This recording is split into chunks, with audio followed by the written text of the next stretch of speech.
안녕하세요. 복면의사입니다. 오늘은 두 번째 에피소드를 준비했습니다. 오늘은 중학교 3학년이 된 여자아이의 에피소드입니다. 사람은 가끔 자기 꿈이 아니라 누군가의 꿈을 대신하면서 살기도 하잖아요. 오늘 얘기할 아이는 자기 인생을 찾아가는 과정에서 꿋꿋하게 버텨낸 그런 아주 꿋꿋하고 자기 주관이 있는 여자아이의 이야기입니다. 그 아이는 어렸을 때부터 동네에서 제가 돌보고 있었던 아이였어요. 저희 병원에 자주 진료를 보러 온 아이였죠. 아이의 엄마는 늘 진료 볼 때 이런 말씀을 하셨어요. 우리 아이는 의사를 만들 거예요. 공부를 열심히 시켜야죠. 그리고 아이에게도 진료실에서 너 의사가 될 거지? 뭐 이런 말씀을 많이 하셨죠. 어머니는 동네에서 주민센터에서 주민 회의 뭐 이런 데에서도 일을 하시고 또 어린이집이나 유치원에서도 학부모 회의에도 자주 참석을 하시는 동네에서 적극적인 어머니로 좀 알려진 분이셨어요. 그리고 아이는 어머니로부터 언제나 어떤 길이 더 좋다, 어떤 배움이 더 좋은 길이다, 뭐 이런 좋은 길들을 여러 가지로 안내받고 그리고 거기에 참여하곤 했던 아이였던 거죠. 아이가 자라가지고 초등학교 6학년 여름방학이었던 어느 날, 제가 그 당시에 그쯤이 여름 휴가 기간이었거든요. 그 어머니로부터 한 통의 문자를 받았습니다. 내용은 뭐냐면 아이가 내년이면 중학생이 되는데 아이에게 의사라는 꿈을 더 고철시켜 주고 싶어서 초등학교 6학년인 지금 여름방학 동안 병원 견학과 간단한 실습을 할 수 있을까요? 라고 저에게 문자를 보내셨어요. 사실 그런 문자 처음 받아봤습니다. 근데 저는 또 마침 여름휴가 중이라서 정중히 거절을 했고요. 그 이후에 그런 내용으로 연락은 다시 보내주진 않으셨어요. 약간은 부담스러운 부탁이기도 했던 기억이 납니다. 그리고 몇 달 동안 그 어머니를 보지 못했습니다. 아이들은 진료를 받으러 왔지만 항상 따라오던 어머니가 오지 않으시고 친척 이모님이 동행을 하셨어요. 그래서 어느 날 제가 질문을 했죠. 어머니는 요즘 안 오시네요. 그랬거든요.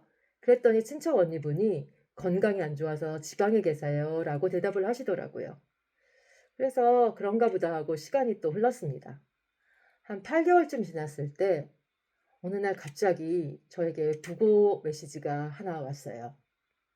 너무 많이 놀랐었거든요.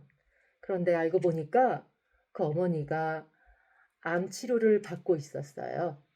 그래서 치료 중에 증상이 악화되면서 폐혈증이 생겨서 그런 안 좋은 소식을 접하게 된 거였었던 거죠. 그 집에는 아이들이 셋이었고 그리고 첫째 아이, 이 아이가 사춘기였던 중학생 아이였잖아요. 그래서 상당히 많이 걱정을 했습니다. 그리고 또 몇 달이 지나서 엄마가 돌아가신 뒤 아이가 병원에 처음 오게 됐어요. 그래서 안부를 묻고 이런저런 얘기를 간단히 했는데 아이가 조심스럽게 말을 하더라고요. 사실 저는 의사가 되고 싶지 않아요. 공부를 그렇게 열심히 하고 싶지도 않고요. 다른 걸 해보고 싶은데 다른 걸 해도 되지 않을까요? 라고 말하는 거예요. 그리고 아빠랑 가족들, 친척들, 이모들도 모두 이제는 공부보다 중요한 게 너희들이 즐겁게 사는 거, 그리고 그냥 행복하게 지내는 거, 이런 게 중요하다라고 말씀을 하기 시작했대요. 그래서 한편으로는 저도 그렇게 생각하고 있는 사람이라 그게 맞지. 너가 원하는 거 하고 싶은 걸 한번 찾아보라고 말을 했었습니다. 그런데 아이에게 약간 또 다른 어려움이 시작됐어요. 동네 사람들이 아이들에게 좀 불쌍하다, 뭐 특별하다, 뭐 이런 식의 시선을 갖고 아이들에게 말을 하는 게 아이들에게 들린 거죠. 그리고 가족들에게도요. 그래서 더 걱정이 됐는데 그때 그 첫째 아이인 중학생 아이는 자기보다 동생들을 더 걱정하더라고요. 기특하게도요. 그리고 얼마 지나지 않아서 아이는 다른 도시로 이사를 갔어요. 그리고서 방학 때 한번 저희 병원에 들렀었습니다. 근데 아이가 놀라울 만큼 얼굴이 밝아져 있었어요.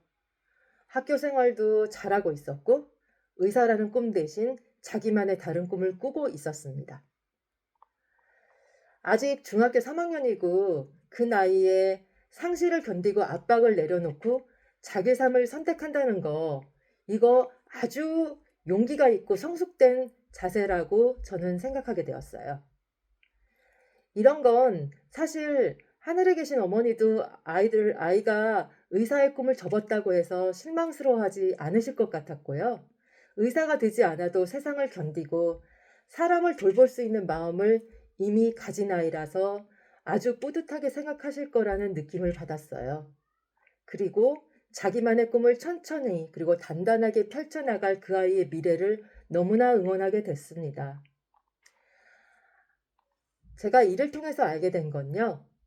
아이의 꿈은 그리고 아이의 인생은 부모님의 꿈을 이루는 도구가 아니라 아이 자신만의 것이라는 것을 더 말하고 싶었습니다.